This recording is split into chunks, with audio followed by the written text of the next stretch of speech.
Hi guys, तो आज हम अनबॉक्सिंग करने जा रहे हैं हमारा न्यू कंप्यूटर। आप देख सकते हैं सारे के सारे कंपोनेंट्स आ गए। तो ये गेमिंग पीसी होने वाला है। Gaming plus video editing plus programming plus LLM से रिलेटेड इस पर वर्क होने वाला है। तो आप देख सकते हैं कि काफी हेफ्टी वर्क, हेफ्टी देख सकते हैं कि इसमें केस है, नीचे मॉनिटर है, प्लस सारा मतलब जितने भी कंप्यूटर के टोटल कंपोनेंट्स है, कीबोर्ड और माउस को छोड़ के मैंने सबके सब नए ऑर्डर करे हैं। और मैं आपको पहले बता दूं कि सारे के सारे पार्ट्स मैंने कंप्यूटेक्स से ऑर्डर करे, computex.in से। कोई स्पॉन्सर वगैरह नहीं है, बस उनकी रेट्स अच्छी थी। वो अपने मुंबई की ब्रांड है तो उनसे बेटर कि आप उनसे ऑर्डर करें या ताकि इसके बजाय कि आप अमेजोन फ्लिपकार्ट जाने के लिए, अमेजोन फ्लिपकार्ट नॉर्मली प्राइसेस ज्यादा है, प्लस वहाँ पे थोड़ा सा स्कैम वगैरह भी कुछ ज्यादा हो रहा है। तो आप देख सकते हैं कि पैकेजिंग वगैरह बिल्कुल बबल रैप में पैकेजिंग करी है। तो चलिए इसको पहले अनबॉक्स करते हैं, पूरा मैं इसको ओपन करता हूँ, फिर मैं आपको दिखाता हूँ कि क्या क्या मैंने इसमें ऑर्डर करा है। तो भाई ये देख सकते हैं कि सारे पार्ट्स जो मैंने ऑर्डर करे हैं। तो सबसे पहले प्रोसेसर चालू करते हैं। प्रोसेसर आप देख सकते हैं राइजन 5 9600X मैंने मंगाया। और मदरबोर्ड में हो गया gigabyte B850M wifi 6E motherboard है गीगाबाइट का। ग्राफिक कार्ड का देखा जाए गीगाबाइट 5070 Ti मंगाया मैंने। और WD की 2 TB हार्ड डिस्क है। और यहाँ पे 16 GB की 2 रैम स्टिक है, ये जी स्किल की है। और अब मॉनिटर की बात करना चाहे तो मॉनिटर मैंने MSI का मंगाया, 27 इंच का 2K मॉनिटर है। तो उसमें तकरीबन 180 हर्ट्ज तक का इसके रिफ्रेश रेट है और मतलब काफी अच्छे रिव्यूज थे, तो मैंने इसको मंगाया। आप देख सकते हैं कि MSI का है, 27 इंच, आपको ध्यान रखिएगा। और केस की बात करें तो ये लाइनली का लेनकूल 207 है। ये रिसेंटली लॉन्च हुआ केस और काफी पॉजिटिव रिव्यूज थे और काफी मतलब जो स्पेशियस और काफी जो एरी होता है जिसपे वेंटिलेशन काफी अच्छा होता है, वो इस केस की खासियत है। चलिए सबसे पहले आप इसको हम असेंबल करते हैं। सर दो पार्ट ऐसे थे जो आए नहीं थे। एक तो था एयर कूलर जो मैंने डीप कूल का AK620 मंगाया है व्हाइट कलर में, और दूसरा है हमारा PSU दोस्तों मैंने MSI का मंगाया है, MSI Mag 750GL। ये PSU दोस्तों PCI 5 केबल के साथ आता है, वो गोल्ड रेटेड इसकी रेटिंग है। तो ये काफी अच्छा PSU है और सिस्टम के हिसाब से एकदम परफेक्ट है। तो सबसे पहले हम अगर असेंबल स्टार्ट कर रहे हैं तो सबसे पहले हमें एक चीज करनी होगी कि आपके नीचे से कोई भी अगर कालीन वगैरह मैट वगैरह कुछ भी है तो वो हटा दीजिए, अपने आप को ग्राउंड कर लीजिए। और ध्यान रखिए कुछ भी आपने सॉक्स वगैरह नहीं पहने हो, क्योंकि आपके शरीर के अंदर कोई भी स्टैटिक करंट नहीं होना चाहिए। कि अगर आपके अंदर कोई भी स्टैटिक करंट हुआ तो वो आपके मदरबोर्ड को डैमेज कर सकती है। तो इसलिए आपको क्या करना है कि बिल्कुल कुछ भी नहीं रखना है, बिल्कुल ग्राउंड कर लेना, अपने नंगे पैर रखने हैं और फिर उसके बाद आपको मदरबोर्ड को असेंबल करना। तो चलिए सबसे पहले मदरबोर्ड ओपन करते हैं हम। ये हमने खोला तो ये वाईफाई एंटीना है, इसके बिना वाईफाई एंटीना और ब्लूटूथ दोनों वर्क नहीं करेंगे।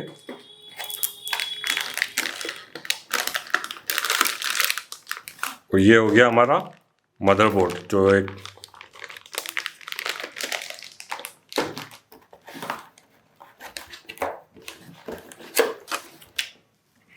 और इसके अंदर हम देखेंगे तो ये और केबल है, एक्सटेंडर है, और उसके अलावा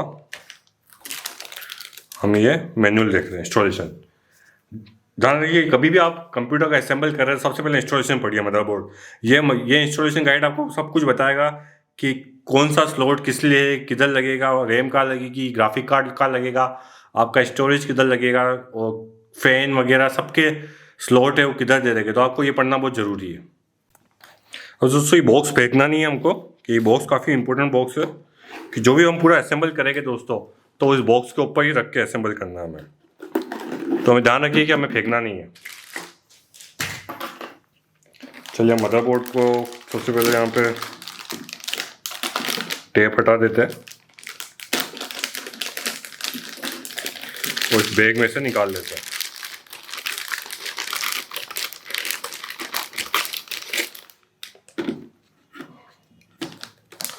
तो आप देख सकते हैं ये CPU स्लॉट है, यहाँ पे हमारा CPU आएगा, और CPU जो कूलर है वो भी इसको हटाना पड़ेगा आपको, इन ब्रैकेट्स को, फिर आपका CPU कूलर आएगा। उसके बाद फिर दोस्तों ये रैम के स्लॉट दे रखे हैं, 4 रैम स्लॉट है।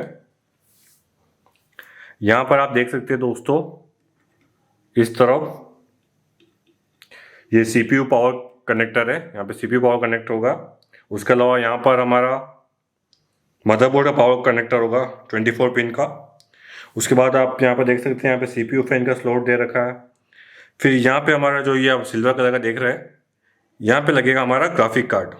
PCI स्लॉट है, तो कोई भी ग्राफिक कार्ड है वो आपका मेन स्लॉट यहाँ लगेगा। और यहाँ पे ये देख सकते हैं दोस्तों, M2 स्लॉट है, यानी जो हमारी हार्ड डिस्क है, SSD है M2 NVMe SSD, वो हमारी यहाँ पर लगेगी। उसके अलावा यहाँ पे कई सारे और पोर्ट्स भी है, मैं आपको बता देता हूँ। अब यहाँ पर हमारे पोर्ट्स है, यहाँ पे ऑडियो के पोर्ट्स हमारे यहाँ पर लगेंगे। उसके पास में हमारा ARGB के पोर्ट्स है, एक्सटर्नल LED कनेक्ट करना उसके लिए पोर्ट्स है, ESPI पोर्ट है, उसके अलावा कनेक्टर है। उसके अलावा हमारा मेन और हमें चाहिए USB कनेक्टर, जितने यहाँ दे रखे हैं। यहाँ पे हमारा जो आपका पावर केबल है, पावर रीसेट, पावर LED वगैरह, वो सब यहाँ लगेगी। तो ये कंप्लीट बोर्ड है। आपको थोड़ी देर आपको वेट करना है। यहाँ पर ये एक चीज़ और बताना भूल गया मैं आपको, इस जगह USB Type-C है, ये SATA केबल है। और यहाँ पर हमारी दोस्तों वो लगेगी USB 3 पॉइंट का जो केबल है, वो यहाँ पर लगेगी। तो आप थोड़ा सा वेट करिए, यहाँ पे पूरा आप फेमिलाइज हो जाइए आप मदरबोर्ड से कि कौन सी चीज़ कहाँ पे लगने वाली है। उसके बाद हमें असेंबल स्टार्ट करना है। अब जो फर्स्ट स्टेप है वो है हमें दोस्तों, सबसे पहले तो ये पूरी प्रोटेक्टिव कवर है, ये आपको बाद में हटा देना है। एक चीज़ ध्यान रखिए, प्लास्टिक कवर लग रहा है, तो मैं आपको पहले से बता दूं कि जब आप फाइनल जब ऑन करेगा उससे पहले ये सब आपको हटा देना। तो सबसे पहला जो हमारा काम है दोस्तों, वो है CPU इंस्टॉल करना। कभी आप मदरबोर्ड लगाएंगे तो सबसे पहले आपका काम है जो इसका जो ब्रेन होता है वो आप इंस्टॉल करेंगे। तो यह मेरे पास ये राइजन का CPU है, इसको मैं ओपन करता हूँ मैं। दोस्तों ये जो कवर है ये हमेशा आपको संभाल के रखना है कि बाई चांस आप सेल करें या फिर अगर CPU में कोई प्रॉब्लम होती है, वारंटी क्लेम करना, तो हमें आप इसको अंदर रख के फिर ही वापस इसको RMA के लिए भेजना पड़ता है। तो चलिए, तो सबसे पहले अगर CPU को ओपन करने के लिए दोस्तों यहाँ पे ये लीवर दे रखा है, लीवर को प्रेस करना है और ये इसको पूरा ओपन कर देना। उसके बाद दोस्तों क्या करना है, हमें ये ओपन कर दिया हमने। इस पर हमें टच नहीं करना दोस्तों, यहाँ पे हमारे पिंस लगी है। अब यहाँ पे आप ध्यान से देखिए दोस्तों, ट्रायंगल बना हुआ है, ट्रायंगल बना हुआ दो और ये स्लॉट्स बने हुए। इसका मतलब है कि जो CPU पे जो ट्रायंगल है वो ट्रायंगल हमें उसको मैच करना है। आराम से देखिए आप यहाँ पे कि हम क्या करने वाले हैं। बस आपको ये ट्रायंगल यहाँ पे कोने में दे रखा है, इसको आप मैच कर लेंगे तो ये CPU आपका इजीली बैठ जाएगा, कोई दिक्कत नहीं होगी। तो ये हमारा मदरबोर्ड है, इस पर भी दोस्तों हाथ नहीं लगाना आपको। तो आपको 3 चीज़ में करनी है, ट्रायंगल है और 2 यहाँ पर नोब दे रखे हैं, तो ये तीनों मिला के आप इसको मैच करेंगे तो लग जाएगा। यहाँ पे आप देख सकते हैं दोस्तों, कोने पे मैंने यहाँ ट्रायंगल दे रखा है, तो हम इसको यहाँ पे ये मैच करके लगा लेंगे।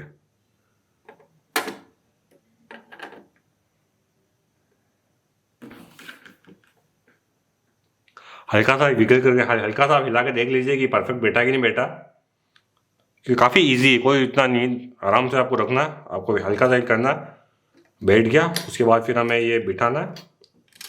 तो अब दोस्तों क्या करना है, हमें इस लीवर को लगा देना। ये देख सकते हैं कि ये प्लास्टिक कवर अपने आप बाहर आ गया। इसको फेंकना नहीं दोस्तों, इसको भी संभाल के रखना है। अगर मदरबोर्ड आपका कोई अंदर वारंटी में वो ख़राब हुआ या फिर आपको सेल करना है तो ये आपको लगा के फिर आपको देना पड़ेगा, नहीं तो आपकी वारंटी क्लेम नहीं होगी। तो ध्यान रखिए, इस प्लास्टिक को आपको रखना है। और ये हमारा मदरबोर्ड इजीली सेट हो गया, यहाँ पे आप देख सकते हैं। अब दोस्तों अब नेक्स्ट स्टेप है रैम लगाने की। तो पहले हम इस रैम को ओपन कर लेते हैं। हमेशा आपको ध्यान रखना है, दो रैम एक जैसी यूज़ करनी है, यानी 16 GB की 32 GB रखनी है। अगर आप 64 GB जाना चाहते हैं तो 32 की 64 रखनी है। आप 4 स्लॉट भी यूज़ कर सकते हैं 16 करके, लेकिन हमेशा ध्यान रखिए 2 पेयर में यूज़ कर रहे हैं। तो इसमें दे रहेगा कि फर्स्ट किस में लगानी, तो फर्स्ट आपको A2 लगानी, तो A2 का ये हो गया। तो उसको लगाने के लिए दोस्तों सबसे पहले क्या करेंगे, यहाँ पे लॉक है, लॉक को ओपन करना पड़ेगा। ये लॉक ओपन हो गया तो सेकंड स्लॉट में हमारी रैम लगेगी, CPU साइड से सेकंड में, क्योंकि ये फर्स्ट दे रखा है तो हमें फेस लगानी, हमें नोच को मिला लेना है। आपको ध्यान रखिए, आप यहाँ पे मैच करा के देख लीजिए कनेक्ट हो रहा है कि नहीं हो रहा है।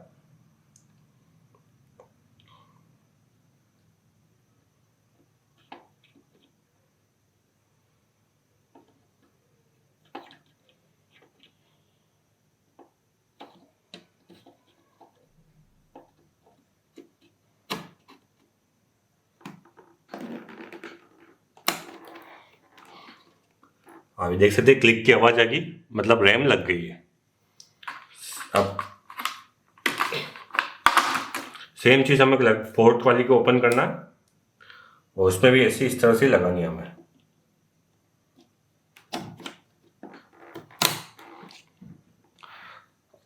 क्लिक करके आवाज़ आ गई, मतलब आपकी रैम लग गई है। आप यहाँ पे देख सकते हैं कि दोनों की दोनों रैम लग गई है। और दोस्तों हमें स्टोरेज लगाना है, तो स्टोरेज के लिए दोस्तों यहाँ पे देख सकते हैं ये ऊपर हीट सिंक लगा हुआ है। यहाँ पे हिडन है, यहाँ पे 2 M2 स्लॉट है दे रखे, 2 आप ड्राइव लगा सकते हैं। तो फर्स्ट वाली आपको इसमें लगानी है। सबसे पहले यहाँ से ये इसको हटाया और ये अपन ने हीट सिंक हटा दी। ये दोस्तों हीट सिंक है। तो जब आप एक बार लगा लेते हैं उसके बाद जब आपको ये लगाना तो ये यहाँ से हटेगा, हट के और फिर इसके ऊपर चिपक जाएगा। तो सबसे पहले हम रैम लगाते हैं। तो M2 स्लॉट रैम लगाना तो बहुत ईजी है दोस्तों। तो हमने इस तरह से लगाया 45 डिग्री के एंगल में। देन हमको यहाँ पे ये दे रखा है, यहाँ पे एक और लीवर दे रखा। इस लीवर को बटन दबाया और फिर ये हमने यहाँ पे हो गया। तो ये हमारी स्टोरेज लग गया। यहाँ पे कोई स्क्रू कसने की ज़रूरत नहीं है।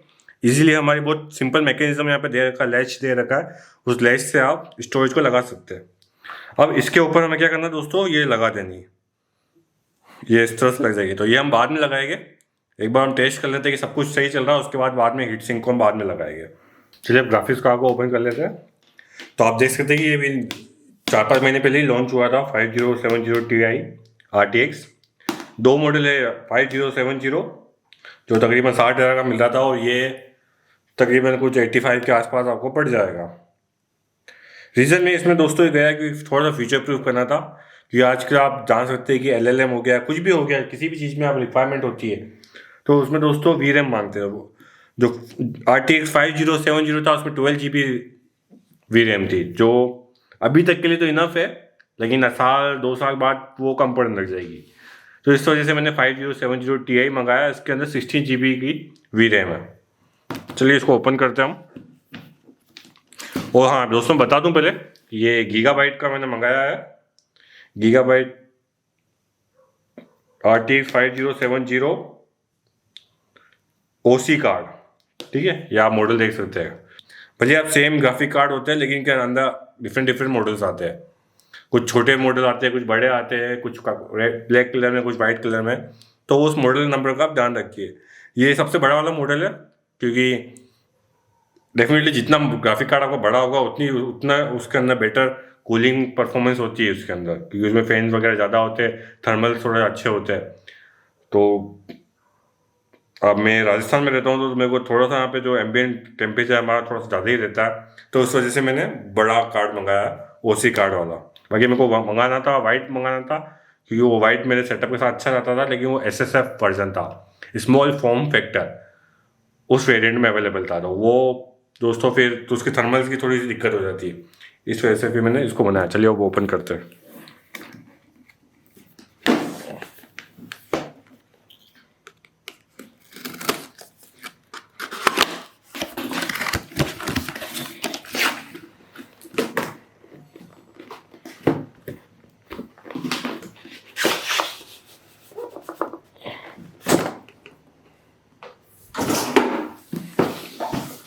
तो ये देख सकते हैं कि पूरा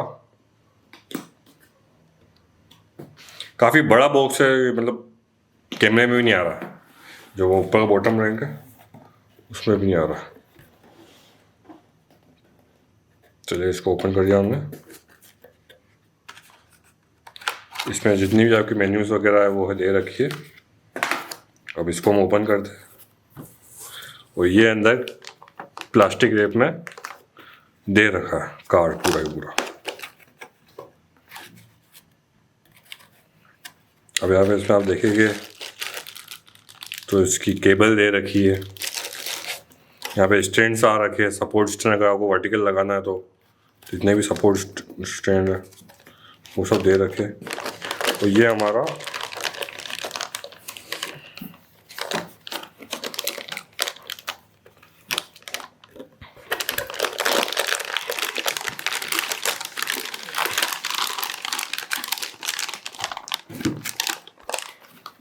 तो दोस्तों ये हो गया हमारा ग्राफिक कार्ड। और देख सकते हैं इसकी जो साइज़ है वो काफ़ी बड़ी, मतलब आप इसको भी खोल के दिखाता हूँ आपको।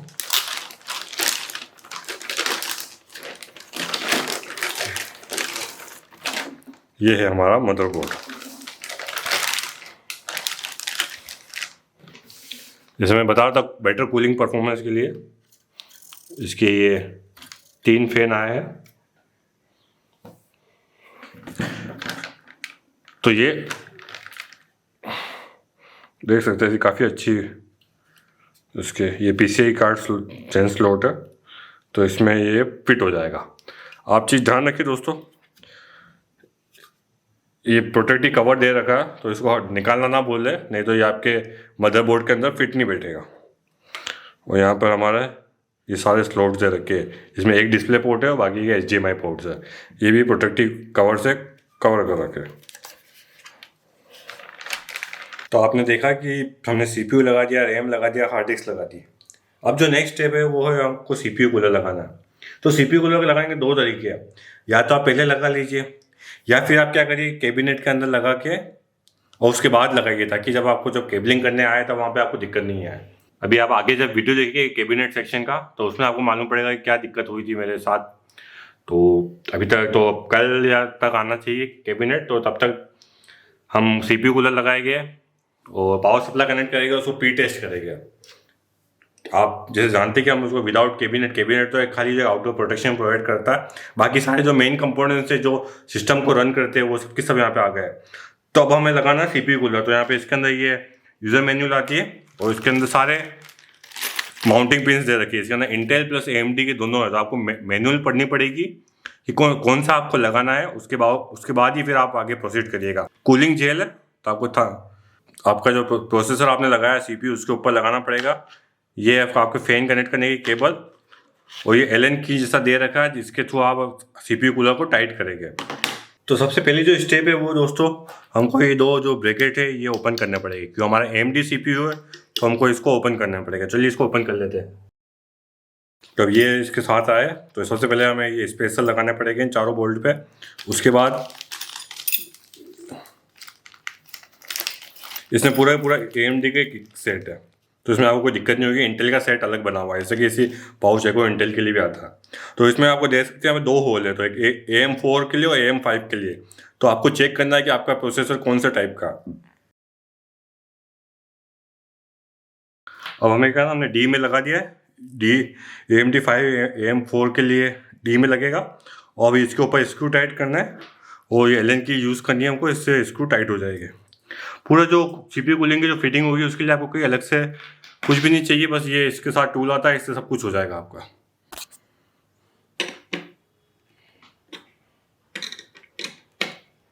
एक चीज़ हमें ध्यान रखिए, आपको हमेशा 100% टाइट नहीं करना है मदरबोर्ड में। मदरबोर्ड बहुत डेलिकेट होता है, आपको बस हल्का सा टाइट करना है, कस के नहीं टाइट नहीं करना है, इसी तरह के। और जैसे दोनों ब्रैकेट हमारे सेट हो गए, अब इसके ऊपर CPU कूलर आएगा। अब जो नेक्स्ट स्टेप है दोस्तों, वो हमें अब कूलिंग पेस्ट लगाना है इसमें। तो देख सकते थोड़ा सा आपको लगाना है, ना ज़्यादा ना कम।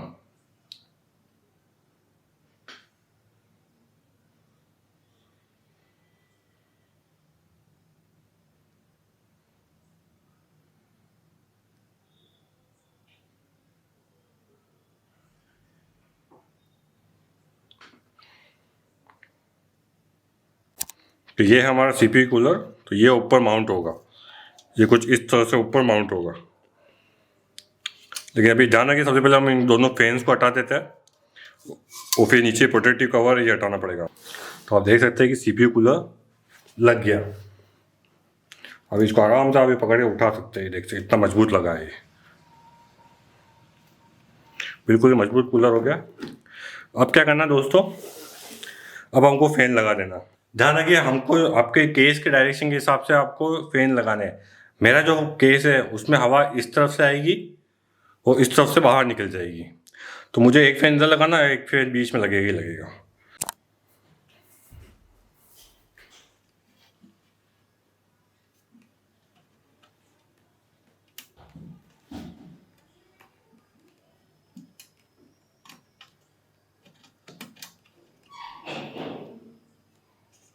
आप देख सकते हैं फैन लग गया और अच्छी खासी क्लियरेंस है रैम के ऊपर, तो ऐसा भी नहीं कि बस रैम के ऊपर दब रहा है।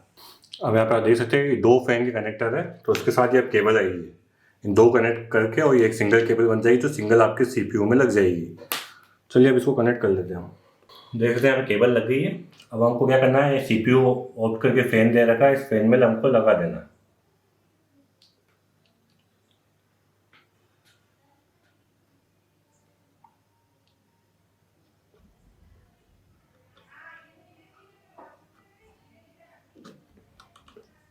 देख सकते हैं हमारा फैन पूरा लग गया। अब ये बारी है ग्राफिक्स कार्ड की। ग्राफिक कार्ड यूजुअली क्या होता है, जब आपका कैबिनेट लग जाता है उसके बाद लगता है, लेकिन अभी तक कैबिनेट आया नहीं और हम इसको प्री टेस्ट करने वाले हैं। तो प्री टेस्ट में सबसे पहले आपको यहाँ से ये ध्यान रखिए, ये हटाना PCI केबल, ये गार्ड आया ये हटेगा, यहाँ पे भी गार्ड्स आया, ये सब हट के उसके बाद ये कनेक्ट होगा। ध्यान रखिए हम प्री टेस्ट करने वाले हैं, इसलिए हम पहले लगा रहे हैं, बाकी कैबिनेट आ जाएगा उसके बाद ही लगेगा।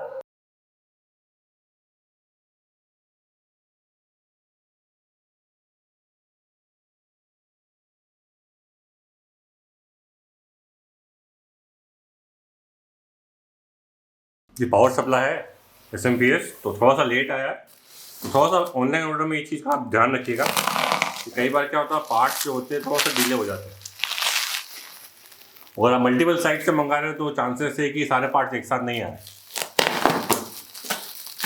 तो जैसे कि आप देख सकते हैं कि ये मैंने पावर सप्लाई मंगाई है MSI की MEG A750GL। तो ये PCI 5 कॉम्प्लीमेंट है, ATX 3.1 रेडी है और 750 वॉट की सप्लाई ये प्रोवाइड कर सकता है। तो मेरा जो बिल्ड है उसके हिसाब से 750 वॉट इनफ है। तो जब भी आप ध्यान रखिए कि पावर सप्लाई आप मंगाए जब भी, तो आपका ग्राफिक कार्ड है उसके हिसाब से आपका पावर सप्लाई बनेगा। तो आप ग्राफिक कार्ड के उस पर जाइए, तो वहाँ पर लिखा होगा कि कितने वाट का पावर सप्लाई इसको इनफ है, मिनिमम रिक्वायरमेंट है, तो उस हिसाब से मंगाइए। मैं चाहता था 850 भी मंगा सकता था, लेकिन मैं कोई एक्स्ट्रा पेरिपेल्स वगैरह कुछ ऐड करने वाला नहीं हूँ, तो मेरे हिसाब से 750 वॉट का काफ़ी है। तो आप यहाँ पे पीछे देख सकते हैं कौन कौन सी केबल्स आई है, सारे पीछे इस पर लिख रखा है। यहाँ देख सकते हैं कि सारे जो केबल्स है वो सारे इसमें आए हैं। और ये पावर सप्लाई की बात बता दूं दोस्तों, ये थोड़ा सा देखिए, इसके साथ जो पावर कनेक्टर आया है, जो पावर कोड है दोस्तों, वो 16 एम्पियर की है। तो ये नॉर्मल आपके 6 एम्पियर वोल्ट उसका जो आपका जो सॉकेट होता है उसमें नहीं लगेगी, तो इस चीज़ का आप ध्यान रखिएगा। तो आपको एक extra 16 ampere to 6 ampere connector लेना पड़ेगा, या फिर आपका जो स्विच बोर्ड में जो आपका जो स्विच है सॉकेट है उसको चेंज करना पड़ेगा।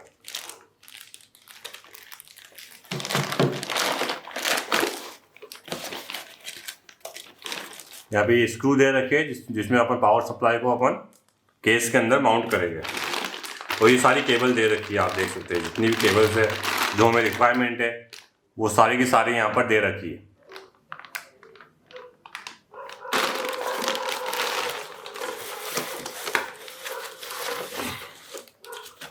तो ये है हमारी पावर सप्लाई। फैन दे रखा है, यहाँ पे ऑन ऑफ स्विच है, यहाँ कनेक्टर है, और पीछे यहाँ पर क्या क्या कनेक्ट होगा वो सब यहाँ पे लिख रखा है। तो आप देख सकते हैं इसमें कहाँ पे CPU लगेगा, कहाँ पे SATA केबल लगेगी, कहाँ पे आपकी 24 पिन की जो मदरबोर्ड में लगने वाला वो किधर लगेगी, सब सारी की सारी डिटेल्स पे दे रखी है। यहाँ पे मैंने ग्राफिक कार्ड लगा दिया, कूलिंग लग गया, आप इसको लगाते हैं पावर में। तो सबसे पहले ये मैंने SMP आपको दिखाया था, सारी केबलें पीछे मैंने लगा दी है। अब मैं इसको लगाता हूँ, ये जो CPU लिखा हुआ है यहाँ पे आप देख सकते हैं, ये जाएगा CPU में। CPU पावर हमेशा पीछे बैक में होती है।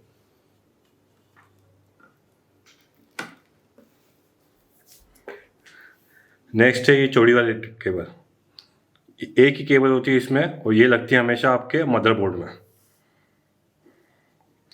और एक और जो ये अभी नया इसके PCI 16 केबल है, यह आपके इधर लगेगी ग्राफिक कार्ड में। तो ग्राफिक कार्ड की केबल लगेगी आपको यहाँ पे, आप देख सकते हैं इस जगह लगेगी।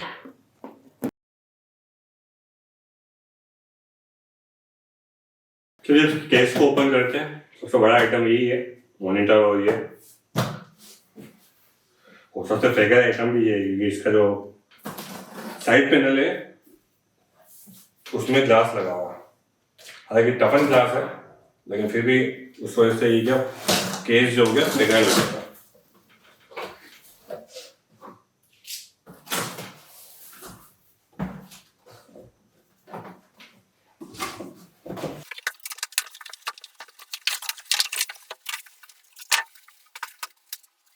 तो दोस्तों ये है केस, तो उसके साथ आपको मैनुअल आती है, तो ये मैनुअल भी आपको पढ़नी पड़ेगी। ऐसा नहीं है कि नॉर्मल केस समझ के आप मैनुअल को फेंक दें, क्योंकि इस मैनुअल में लिखा हुआ है कि कौन सा फैन फिट होगा। एक बार मैं इसको ओपन कर लेता हूँ।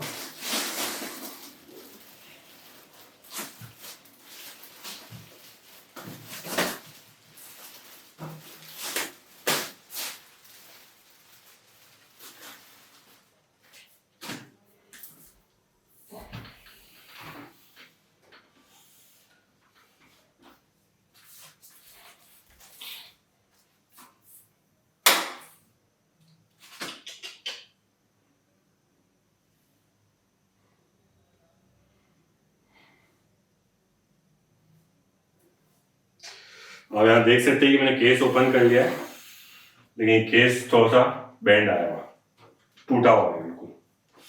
साइड पैनल इसका कंप्लीटली टूट गया है।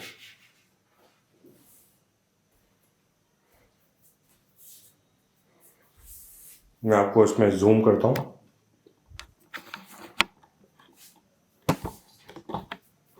देख सकते हैं कंप्लीटली टूट चुका है।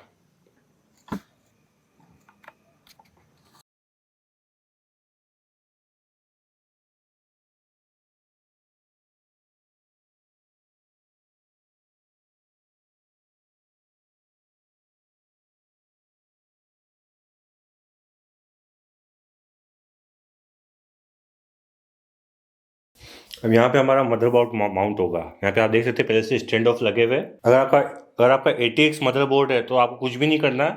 माइक्रो ATX है तो उसमें आपको एक स्टैंड ऑफ आपको यहाँ पे लगाना पड़ेगा, और एक बाकी के और बाकी दूसरे को आपको हटा लेना, उसकी कोई ज़रूरत नहीं है। चलिए अब इसको मदरबोर्ड को माउंट करते हैं। अब देख सकते हैं दोस्तों कि हमने मदरबोर्ड को माउंट कर दिया है। सारे स्क्रू भी हमने टोटल टाइट कर दिए। आप ध्यान रखें, हमेशा आप स्क्रू को आपको 90-95% ही टाइट करना है, बिल्कुल टाइट नहीं करना है अनलेस आपका जब आप मेटल पे किसी भी कसे हो। मदरबोर्ड काफ़ी डेलिकेट होता है, तो इसलिए 90-95% ही आपको माउंट करना है, और ये आपका कहीं भी नहीं जाएगा। चलिए अब इसको हम पावर सप्लाई इंस्टॉल करते हैं। पावर सप्लाई इंस्टॉल करने के लिए हमें यहाँ पे थंब स्क्रू दे रखे, थंब स्क्रू को हमें ओपन करना पड़ेगा।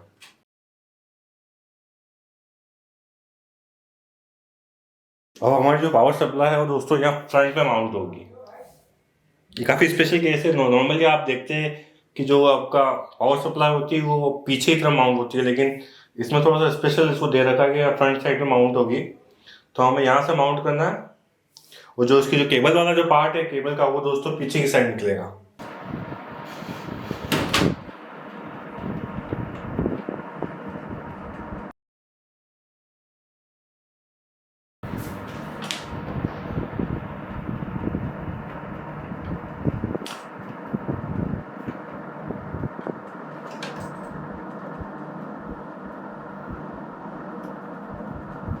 ये देख सकते हैं कि अभी केबल लग गई है और PSU हमारा माउंट हो गया। अभी PSU कहीं जा रहा है। इसमें ध्यान रखिएगा दोस्तों, फैन है हमने बॉटम साइड में रखा है, क्योंकि बॉटम साइड में इसमें इंटेक है केस के अंदर, तो नीचे से ठंडी हवा लेगा और PSU में जाएगा और यहाँ से बाहर निकल जाएगी। ये है बैक साइड, केस का बैक साइड। तो अब इसमें क्या करना, अब आपको जो भी केबल्स है वो आपको कनेक्ट करनी है। ध्यान रखिए, वो ग्राफिक कार्ड अभी नहीं लगाना है, क्योंकि ग्राफिक कार्ड एक बार लगने के बाद फिर केबल्स लगाना काफ़ी डिफिकल्ट हो जाएगा। तो अब जितनी भी अब केबल्स है अब वो हमको माउंट करनी है। आप देख सकते हैं कि मैंने CPU, मदरबोर्ड और जितनी भी जो फैंस हो गए, front panel, audio, RGB LED, जितनी भी लाइट्स वगैरह, जितने भी केबल्स थे वो लग गए। खाली एक केबल हमारी जो रहेगी वो है ग्राफिक्स कार्ड की। तो वो केबल को लगाने से पहले दोस्तों हमें ग्राफिक कार्ड को लगाना पड़ेगा। और यहाँ पर आप देख सकते हैं ग्राफिक कार्ड का माउंट है, इसको सपोर्ट देने के लिए बना हुआ है। तो जिसके हिसाब से आपका जितना लंबा ग्राफिक कार्ड है उसके हिसाब से आप इसको एडजस्ट कर सकते हैं। यहाँ पर ला सकते हैं, यहाँ पर ला सकते हैं, यहाँ पर ला सकते हैं, और उसको ऊपर नीचे भी कर सकते हैं। तो चलिए सबसे पहले आप ग्राफिक कार्ड लगाते हैं, उसके बाद फिर हम उस केबल को माउंट करेंगे। ग्राफिक कार्ड को माउंट करने के लिए दोस्तों मेरे जो ग्राफिक कार्ड है उसमें ये हटेंगे।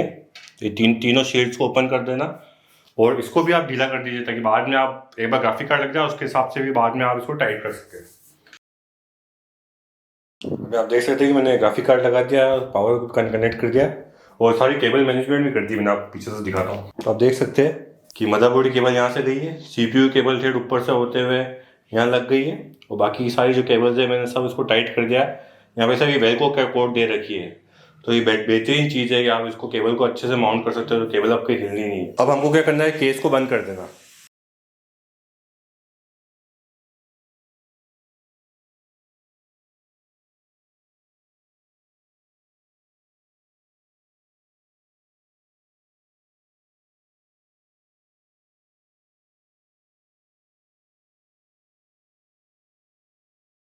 तो इस मॉनिटर को ओपन कर लेते हो।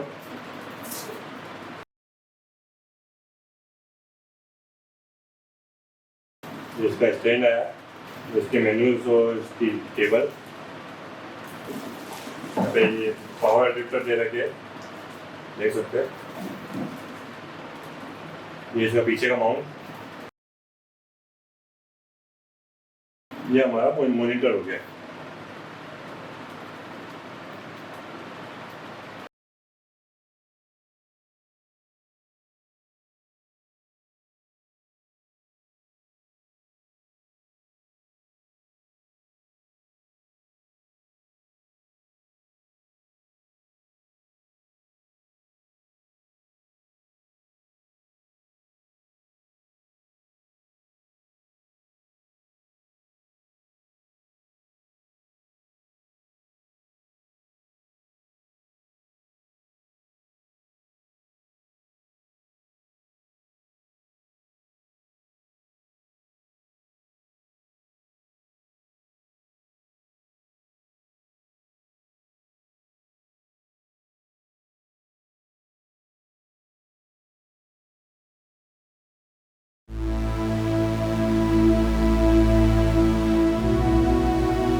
देख सकते हैं कि मेरा पूरा पीसी रेडी हो गया है।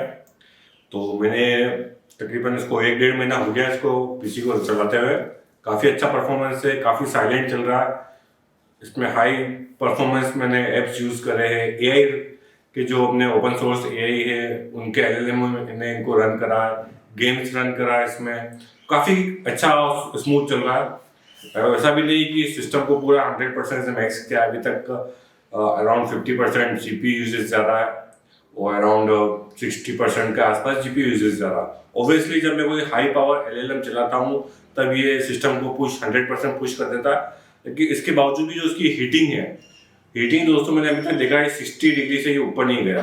मैंने इसको स्ट्रेस टेस्ट किया है, बेंचमार्क रन करे हैं, तो इसकी जो मैक्सिमम जो CPU जो टेम्परेचर गया है 60 गया है। तो ये काफ़ी अच्छा इसका एयर फ्लो है, इसका एयर फ्लो बढ़िया वर्क कर रहा है। इसका जो ओवरऑल जो केस है वो अच्छा एयर प्रोवाइड करा रहा है अंदर सारे कंपोनेंट्स में, अंदर पॉजिटिव प्रेशर अंदर मेंटेन करके चल रहा है। उस वजह से जो इसका जो ओवरऑल जो टेम्परेचर है वो CPU और GPU का वो काफ़ी कम है।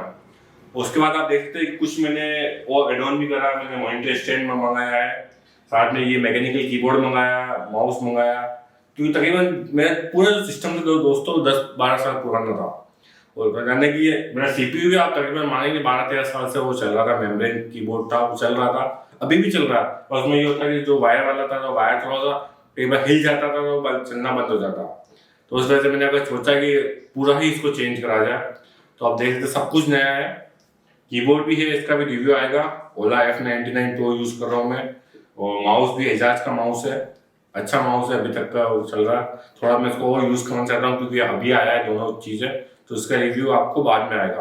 तो दोस्तों और भी वीडियोस आने वाले हैं, इस सिस्टम से रिलेटेड आपने क्या क्या इसमें चेंजेस वगैरह किए, क्या क्या मैं आगे इसमें वो करने वाला हूँ। तो दोस्तों इन सारी न्यूज़ से बने रहने के लिए दोस्तों आप इस चैनल को सब्सक्राइब करना ना भूलें, वो बहुत जरूरी है। चैनल को सब्सक्राइब करें, लाइक करें, कमेंट करें, और कोई भी बिल्ड से रिलेटेड आपको क्वेश्चंस वगैरह है तो आप नीचे कमेंट सेक्शन में जाके पूछ सकते हैं। मैंने अपने जो पूरा बिल्ड का जो लिंक है वो नीचे मैंने डिस्क्रिप्शन में डाल दूंगा, वहाँ पे जाके आप देख सकते हैं। अच्छा होता कि ये मेरे को जो अपना ग्राफिक कार्ड है वो भी वाइट में मिल जाता, लेकिन वो मिला नहीं, तो आपको मुझे देखना पड़ता है। ग्राफिक कार्ड वाइट वाला था लेकिन वो एसएफ वर्जन था, छोटा वर्जन था। छोटे वर्जन में क्या होता है दोस्तों, हीटिंग की प्रॉब्लम होती है, तो उस वजह से मैंने ओसी जो बड़ा वर्जन जिसमें 3 फैन आते हैं वो यूज़ किया था, वो खाली ब्लैक में अवेलेबल था। तो काफ़ी अच्छा एक्सपीरियंस है अब तक मेरा ये सिस्टम यूज़ करने का। तो दोस्तों इस वीडियो को देखने के लिए धन्यवाद। काफ़ी मेहनत करी, काफ़ी एक्सप्लेन करा, तो प्लीज़ इस वीडियो को आप अपना प्यार देना ना भूलिएगा दोस्तों। तो इस वीडियो को देखने के लिए धन्यवाद।